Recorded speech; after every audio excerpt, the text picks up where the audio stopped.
An atheist YouTuber has challenged a video of mine on the historical evidence for the death and resurrection of Jesus. Ooh, I'm always very excited when someone responds to my response of their work. Well, we've got a response today. We? What do you mean we? What do you mean we've got a response?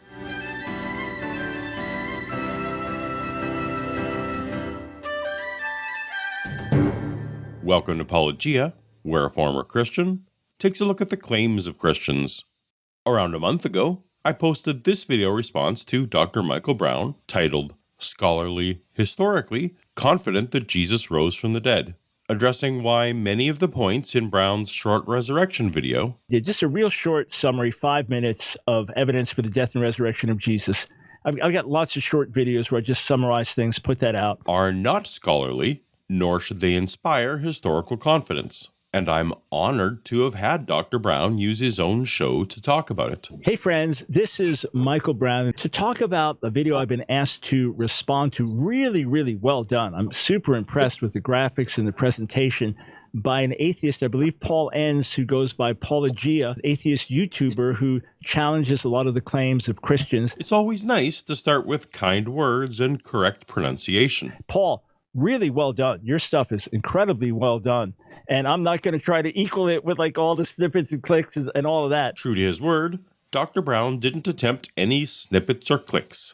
Most of the response video was this still image, which is totally fair for what's primarily a radio show and podcast. But if you haven't seen the videos, they're really well done. Graphics, must take a lot of time and effort. And then he's got an animated figure as him. So thumbs up on that. Great job. And raises a lot of good questions, some fair questions that we want to analyze. That's kind, and I appreciate that spirit. Now, despite being a Christian and producing an evidence for resurrection video, the details and nuance of the topic aren't Dr. Brown's specialty, so he chose to bring on a guest. I'm often in the same boat here, and I love having subject matter experts on the show. So this too is a great idea for best use of everyone's time.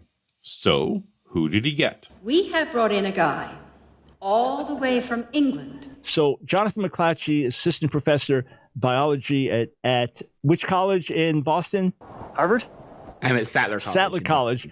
And where did you do your doctoral studies? I did my PhD at Newcastle University in England. He's from England. Someone from England with a PhD. Sounds like a big gun.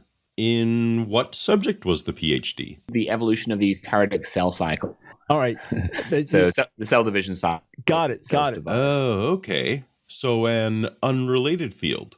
Jonathan's PhD and assistant professorship aren't specifically in play for this discussion, which is, again, completely fine. This means Jonathan and I are both mere hobbyist enthusiasts with a layperson passion for the subject matter. All good.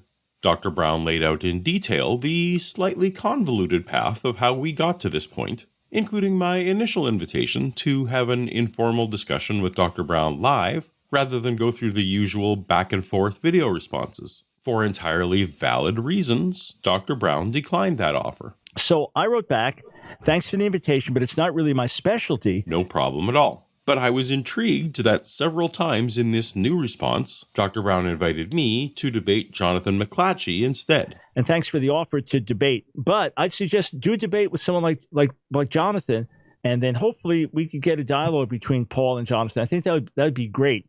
Let's bring in someone that is a specialist in it, because Paul, I understand you spend a lot of time examining these things. So good, let's get equal in terms of specialists in that regard. Jonathan comes from the viewpoint of show me the evidence, and based on the evidence came to put his faith in Jesus. That's why I thought he'd be an ideal person. That's why I suggested him from the start when Paulogia wanted to debate me on some of these issues. But Paul, why not have a debate with Jonathan? Now, despite Dr. Brown's encouragement, at no point in the show does Jonathan agree that he would do it. Jonathan remains pointedly quiet every time the topic comes up. Dr. Brown even pushed for it at the end. And Jonathan, we've only got about a minute and a half, but anything you want to say directly to Paul? Yeah, just quickly regarding the last point, it might not be sufficient on its own, but it does tend to move the needle in the direction of Jesus' messianic identity. Yes. So anything, 30 seconds, anything you want to say directly to Paul? Yeah. Thanks, Paulogia, for making the video. As Dr. Brown said, it was very well made. That's not exactly a yes.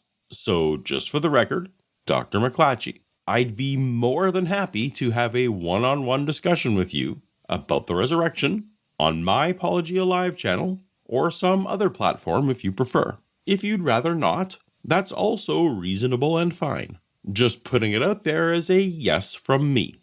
All that out of the way, let's start with places where everyone agrees I was right. Start with the first claim that I made, that the New Testament is the best attested ancient document from that time in the world. Not just that, Dr. Brown's specific claim was, with the New Testament, the earliest manuscripts are within a generation of the death of the authors of the New Testament. That's kind of unprecedented. Not only unprecedented, it's false. The earliest manuscripts are not within a generation of the death of the authors. I went on to spend several laborious minutes detailing this, and as a result, Dr. Brown humbly conceded this point. And Paul correctly called me out on something, just a misstatement on my end when I said the earliest fragments or earliest manuscripts come from within a generation of the apostles. I should have said within a century, because that would be the earliest that you referred to. Misstatement. So thank you. You got me on that. Should say within the first century. You wouldn't have a better case to say century on most of the New Testament books, but I trust that Dr. Brown will do some research and be more careful next time he makes manuscript dating claims. His overall lack of precision was why I took umbrage. It's ultimately irrelevant, but why stretch the truth like this if you're trying to convince people about the strong, scholarly evidence of your position? I went on this one a bit at length to demonstrate the kind of sloppy claims Dr. Brown will be throwing around today. Jonathan was with me on this. I just think it's important not to overstep what the evidence actually shows. There is a tendency in some apologetic circles, unfortunately, to exaggerate some of these comparisons. Oftentimes you'll find in popular apologetics literature where an apologist will take the latest and greatest figure of New Testament Greek manuscripts and will compare that to works like the Iliad or Caesar's Gallic Wars or what have you. And they'll take the figures for those other ancient sources from F.F. Bruce from decades ago and won't update those figures. And so you're comparing essentially apples and oranges at that point. So it's important to use the most recent figures that are available. It's important to bear in mind also that the vast majority of New Testament Greek manuscripts are quite late. It's more than 94% of them are from the 9th century and later. So we have to include those caveats when we're talking about this subject. One thing I definitely appreciate about Jonathan is his dedication to being precise, even to the extent of calling out fellow believers, like Dr. Brown, when they are not. Jonathan, we even interacted before where you said, hey, I'm going to take issue with something you said here, or you made a misstatement there. So I said, truth is what matters. It's not making me look good. Paul corrected me on an error earlier. Great. Thank you. We just want to sharpen things. Even when we're giving a broad presentation, we want everything to be accurate. Great. Unfortunately, that commitment to accuracy didn't extend to using actual clips of my video for the bulk of the presentation. Clearly, they had the technology to do so. We have technology! Because at the end, Dr. Brown played a clip of me playing a clip of the Weird Al Yankovic movie. Also, he still thinks the parody songs are stupid, and I don't have to tell you how he feels about the accordion, do I? There were several places where Michael and Jonathan's critique would have been more relevant and on point if they had played my precise words rather than rely on Dr. Brown's memory and later characterization of what I said. For example, because he said on the video, hey, look, it's just a matter of you have so many, that means it was popular, not necessarily well attested. What I actually said was, the number of manuscript copies tells us nothing at all about the veracity of what's written, and only the popularity of what's written. My complaint is veracity, not attestation. I concede that popularity can contribute to attestation.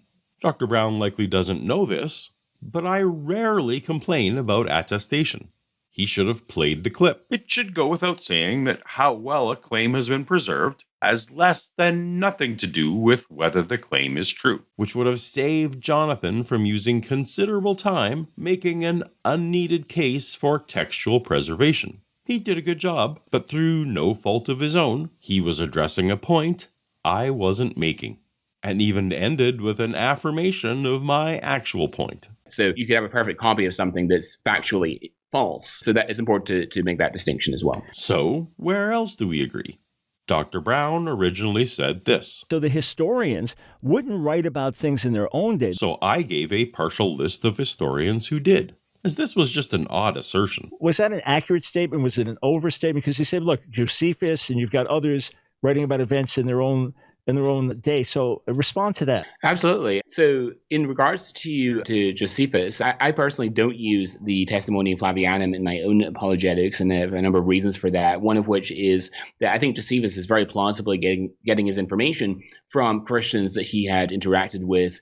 And we already know what Christians in the first century believed about Jesus because we have the New Testament. So I'm not sure that it's necessarily independent. This is an excellent point by Jonathan. Whether the Josephus passage about Jesus is entirely forged, entirely original, or something in between, it's not independent attestation.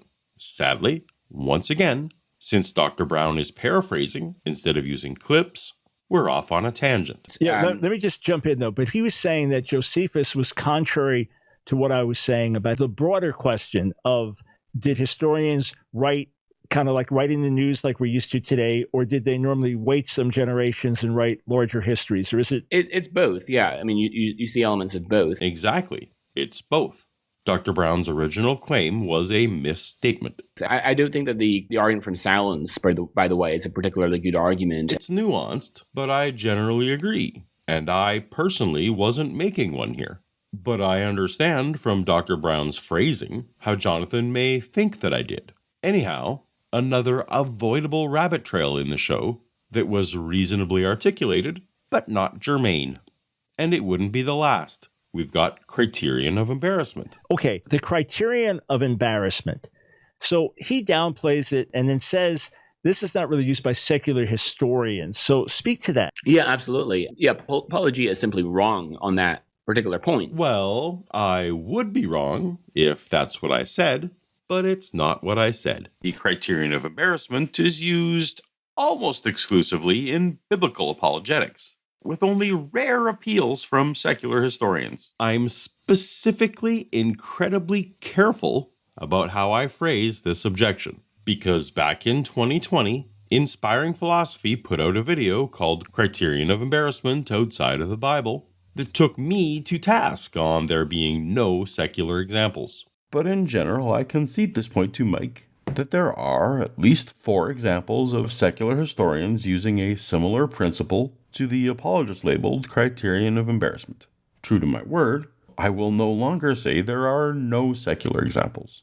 I have new information now, and it would be foolish to ignore it, though it's possible I might adopt Mike's phrasing. This criterion is more frequently used in New Testament studies. There are quite a number of cases, actually many cases, that one could adduce the criterion of embarrassment being utilized, employed outside the realm of New Testament studies. I can give you 1 or 2 examples or more. Mike came up with 4 from the entire body of secular history. 4.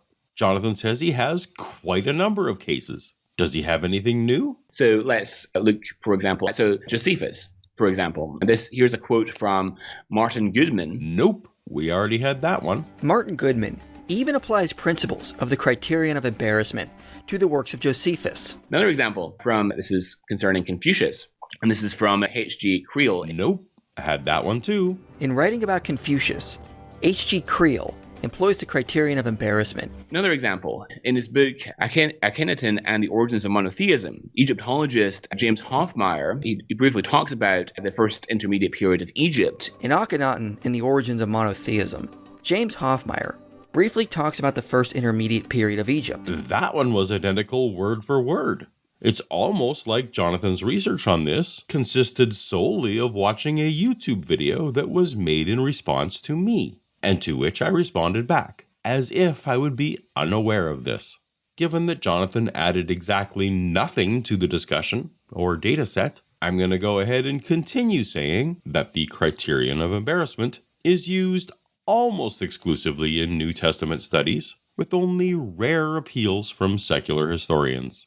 It's a pity that when Jonathan scrubbed Mike's video for examples, he didn't take this part to heart. So let's set the record straight and point out this criterion has limitations and should be used with caution. Not everything we believe would have been embarrassing necessarily was, and if something was embarrassing, that doesn't necessarily prove the account is true. When an author includes details that are counterproductive to his cause or agenda, that tends to increase the credibility of the account. But that's just the thing, Jonathan. The cause and agenda of the Gospels was to win converts to Jesus worship, not disciple worship. The stories of Jesus were passed around orally for decades before being written down. By then, the church had a pretty good idea of which ones were effective at winning converts. And if a few disciple reputations had to be tarnished in their literary roles as audience surrogates, no one would have hesitated. The disciples were dead or disappeared by the time the Gospels were written, so no one was harmed. Given the success of the church today, I'd say there was just the right amount of relatable details for the agenda to flourish. That principle we talk about of embarrassment, I've known some guys who would include embarrassing things in their lie. I have known guys who do in order to be perceived as... Yeah, because they want to be more persuasive with me. Now let's get to one last point of agreement before we get into the meat of the disagreement. Dr. Brown made this historically dubious assertion. You don't die for it. You're not tortured to death for it because you know the whole thing is a myth. Again, Dr. Brown, please provide the names of the people you're referring to who were eyewitnesses, later tortured, and were given a chance to survive if they recanted. I've been studying this for a while now, and I'm unaware of even a single person who confidently matches that description. The argument for martyrdom, unfortunately, a lot of apologists, a lot of popular apologists, have had a tendency to over-exaggerate the case from martyrdom. And you'll often hear it said in popular apologetics books that all of the apostles, except for John, died as martyrs and that John died on the Isle of Patmos. For the most part, we don't know how most of the disciples died. And one might object, and I think Paulogia has made this point elsewhere, and I think correctly, that for those that died under the persecution from the Emperor Nero ensuing from the fire in 64 AD, it seems that Nero's motivations were largely political rather than theological. He needed a scapegoat on whom he could place the blame for the fire, and so he pointed towards the Christians. And so it's not at all obvious that Peter and Paul, etc., would have been given opportunity to recant and save their lives by denying the resurrection. Excellent. For the most part, we don't know how most of the disciples died, and Peter and Paul were unlikely to have been given a chance to recant. You've heard it from Jonathan. Let's paint as carefully as we can within the lines, and probably many of us that address many, many different issues don't specialize in all of them, so we might repeat a generalization that should be sharp. But I think that what we can say with tremendous confidence, and this is where I would really rest the argument, is that the early apostles were willing to voluntarily undergo and endure sufferings and hardships and persecutions, labors, dangers, in some cases martyrdom, on account of their testimony that Christ was raised from the dead. Okay, same challenge, Jonathan. Please provide names of the people you're referring to who were eyewitnesses and were willing to voluntarily endure sufferings on account of that testimony. Along with the names, please let me know how we know that they were eyewitnesses and how we know that they were telling people they were eyewitnesses. I'll grant you Peter and Paul, whom I think were plausibly sincere, but who else? Where is the throng of evidenced eyewitnesses? All right, then when I talk about the attestation of Jesus' death, I meant that he was crucified, that he was put to death by the government. And Paul says, look, of course he died. Everybody died. If Jesus lived, it's trivial to accept that he died. Everyone dies. I suppose my mistake was not explicitly conceding the died on a cross part, because Dr. Brown and Jonathan spent 8 minutes defending the on the cross bit, which I'm fine with. If Jesus lived, then Jesus died. It's the rising part I'm skeptical of. Since Dr. Brown's favorite apologetics tack is messianic prophecy, he wants to emphasize death on cross and virgin birth as something first-century Jews were unlikely to accept. But to me, that's just criterion of embarrassment with extra steps. That section did find one more point of agreement. Though there are examples of virgin births in ancient literature. I mean, there's Alexander the Great, for example, is said to have been born of a virgin. That happens to tie in with my previous video with Dr. Ehrman and his online course, available now, called Other Virgin Births in Antiquity, which you should check out for all the in-the-weeds historical details there.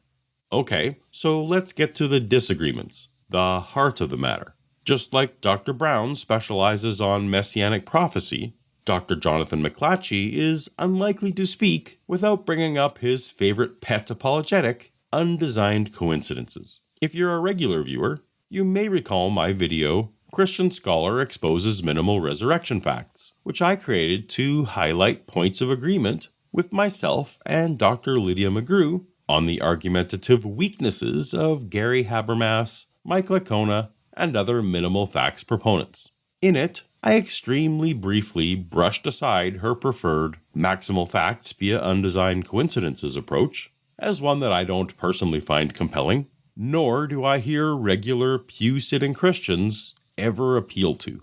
From my purely subjective vantage point, it is not making a dent in the marketplace of ideas. As far as I can tell, undesigned coincidences has 4 champions. Check out my video that I made. I see that Paulogia hasn't yet made a response to that I did with Tim McGrew and Lydia McGrew and Eric Manning. Yep, those are the 4. On the resurrection and Paulogia's remarks concerning that. So do check that out, and I'd love to see your response. As the video Jonathan referenced was light on substance and heavy on pejorative, Paulogia is completely out to lunch. He didn't take the time to look at it, or he did and he's lying. Can I put up cartoons showing him saying, I just don't like God? This is juvenile. Let's graduate. Let's move on to actually trying to engage in some ways with people's arguments. It's not This is sounding like a version of the Monty Python argument clinic. What advice would you give to Paulogia, real quick, is slapped together, to be totally honest? He knows a whole lot. Yeah. To the extent that the host, afterward, apologized to me for the conduct. And as it created no visible ripples in the apologetics pond, in terms of popularity or argumentation, a response didn't seem to be worth anyone's time. But lest anyone confuse my undesigned coincidences apathy as lack of consideration, let's give Jonathan his best shot. Whatever will be his first example, it'll be grass, right? It's always green grass.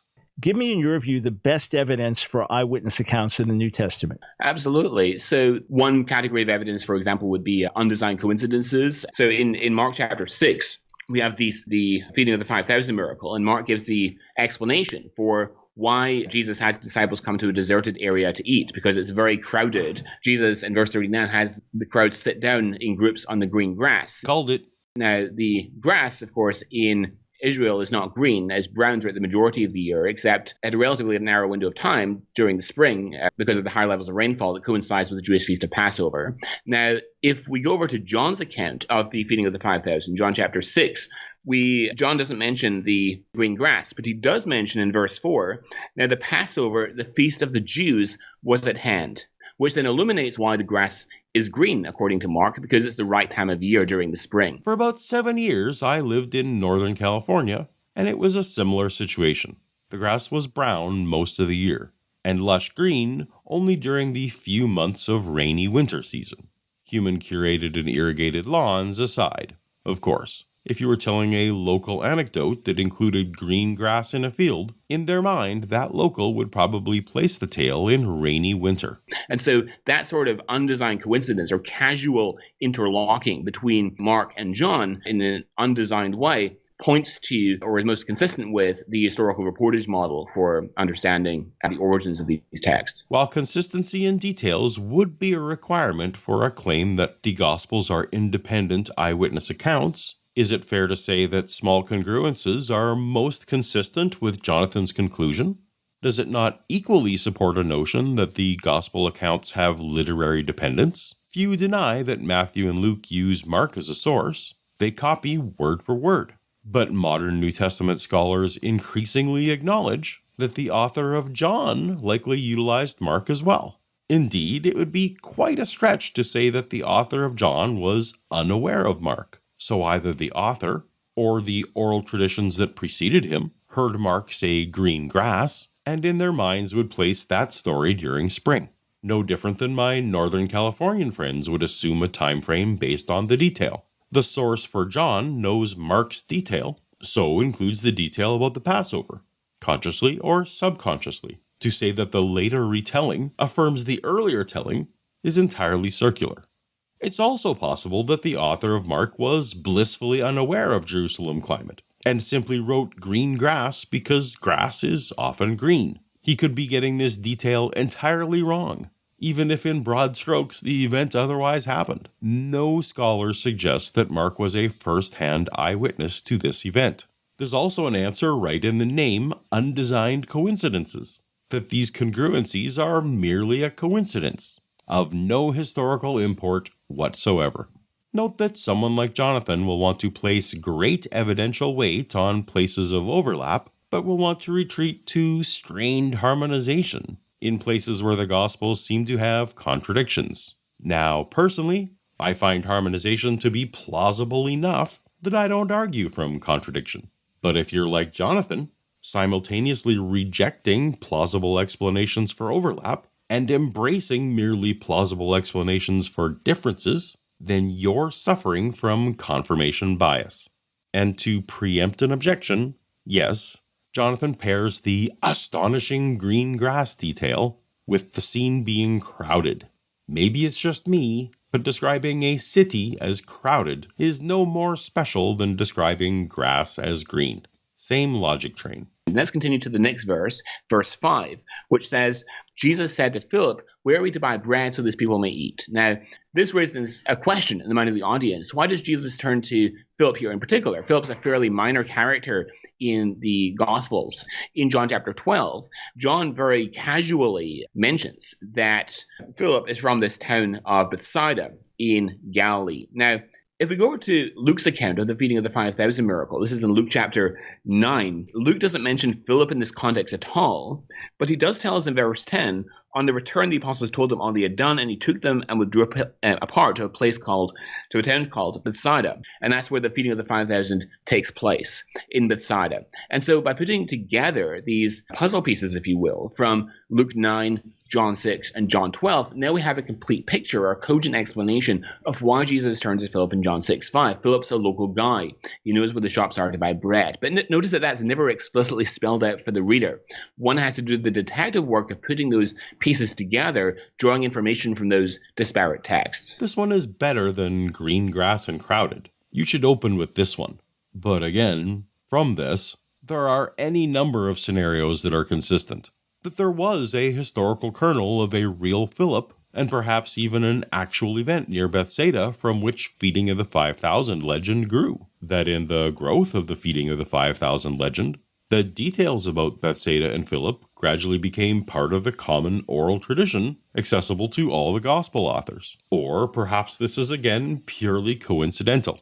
Remember, what Dr. Brown asked Jonathan to defend is that the gospels are eyewitness accounts. When you have in the New Testament where it tells us what Jesus prayed in the Garden of Gethsemane when he was by himself, or what happened when he was being tempted by Satan in the wilderness.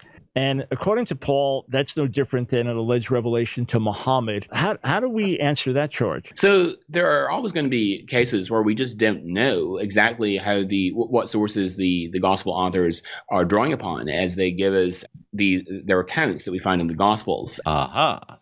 So Jonathan is on board that the gospel authors are drawing on sources, not merely recollecting their own first-hand experiences. I mean, it's quite plausible. It's certainly not implausible that Jesus himself disclosed to the disciples what he had prayed in the Garden of Gethsemane. There are cases, though, where we have private conversations where we actually do have some, at least plausible explanation for how they came upon that information. And Jonathan is setting his standard for not worrying about such problems as having at least plausible explanations. One of Jesus' female disciples was actually married to someone in the highest ranks of Herod's employment, which then illuminates how Matthew plausibly could come to know what Herod was saying to his servants in the privacy of his own palace. Let's call that plausible. What you're conceding is that the Gospels are not eyewitness narratives, but rather a compilation of narratives that the author couldn't personally attest to. If I'm to accept that the authors got conversation details from others, why would I need to accept that details like green grass came from the author's own experiences? Or perhaps Jonathan would concede that nothing in the Gospels need be from first-hand experience of the authors, but that instead these stories are rooted in eyewitness testimony, where rooted in eyewitness testimony means hearsay. Could be second-hand, third-hand, fourth-hand, We have no idea. The author of Matthew wasn't even the source for the story about Jesus meeting Matthew. And when you're dealing in hearsay, you're in the realm of intentional or unintentional deviations from reality that the later author has no way to distinguish. There's no amount of green grass or Philip was from that town coincidences that more firmly establishes reliable secondhand sources than it does exaggerated narratives. Both are equally plausible here. I join the vast swath of Christian scholars who remain largely unmoved by the argument from undesigned consequences. It does nothing to quell legendary development in the oral tradition. At best, it gets you a historical kernel to certain pericopes, a concept I'm open to. Jesus may well have been in Bethsaida in green grass season, asking hometown Philip the best place to get bread. That doesn't tell me that 5,000 people were fed with a few loaves. Meanwhile, Jonathan admits that portions of the Gospels are from hearsay sources. If parts are from sources, why not all? What should make me think that any of it is firsthand? As far as I can tell, nothing. He's picking and choosing.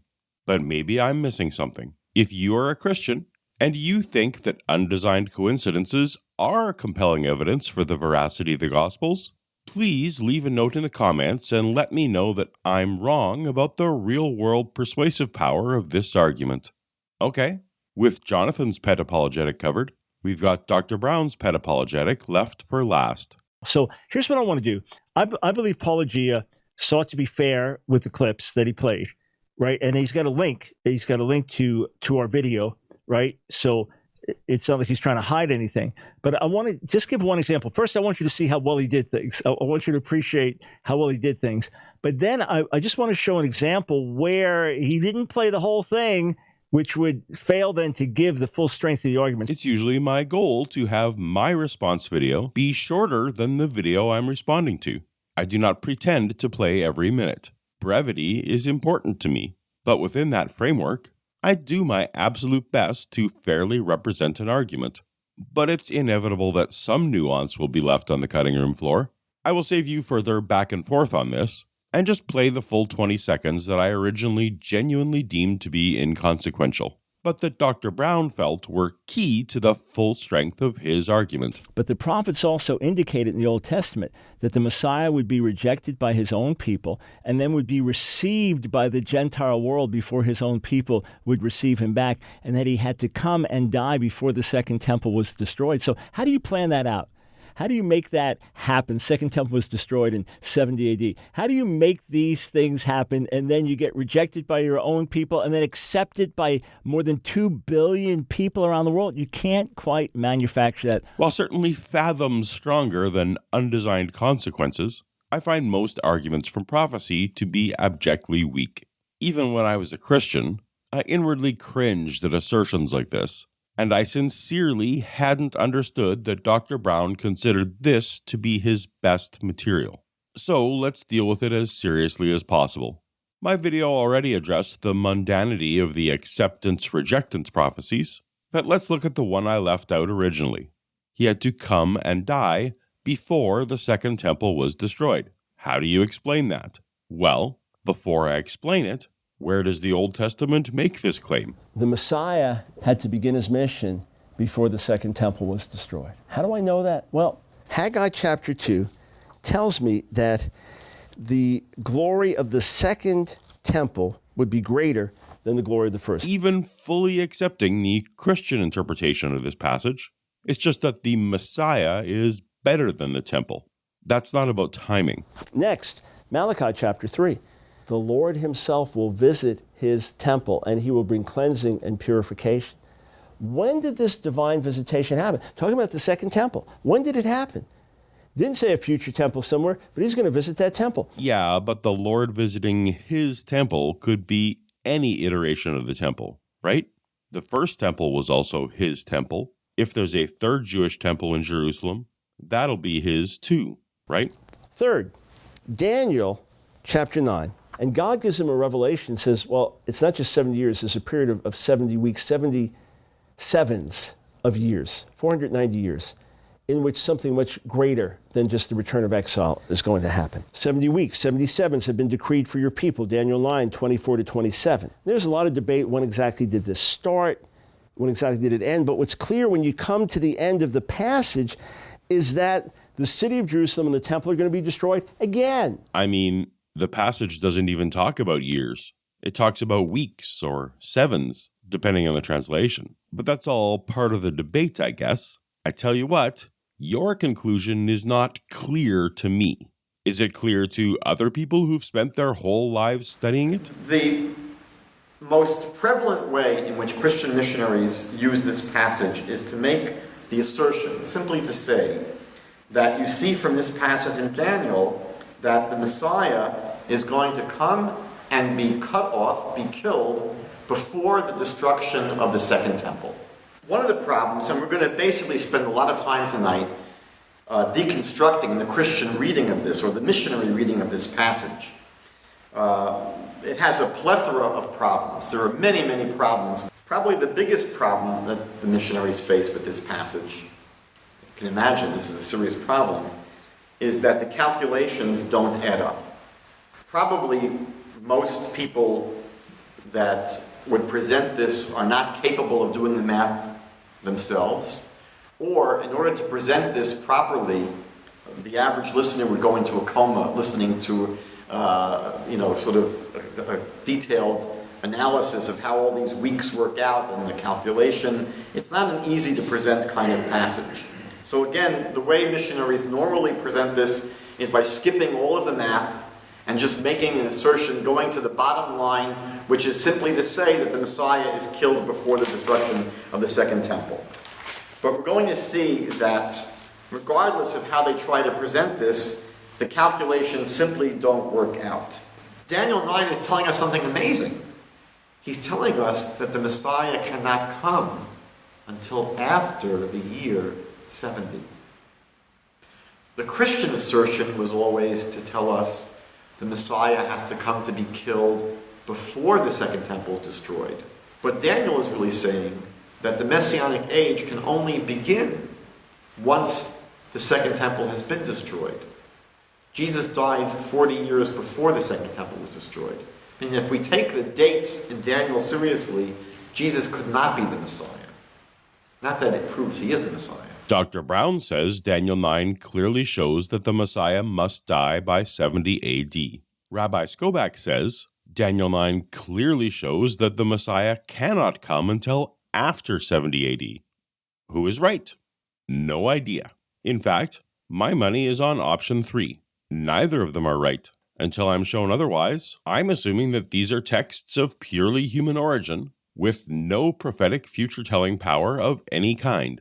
Dr. Brown may have a chance with a Jew who treats these texts as sacred, but to demonstrate future-telling to a skeptic, you're going to need something better than a strangely written passage that can be interpreted in completely opposite ways by well-meaning lifelong scholars. Call me when you've got something that doesn't require that I already believe the conclusion. So, Paulogia, thanks for doing the work. I appreciate you taking the time to do it. Really well done.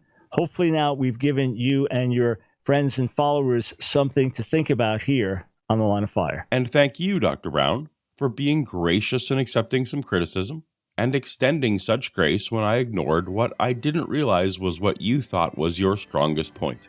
I trust we've got that covered now.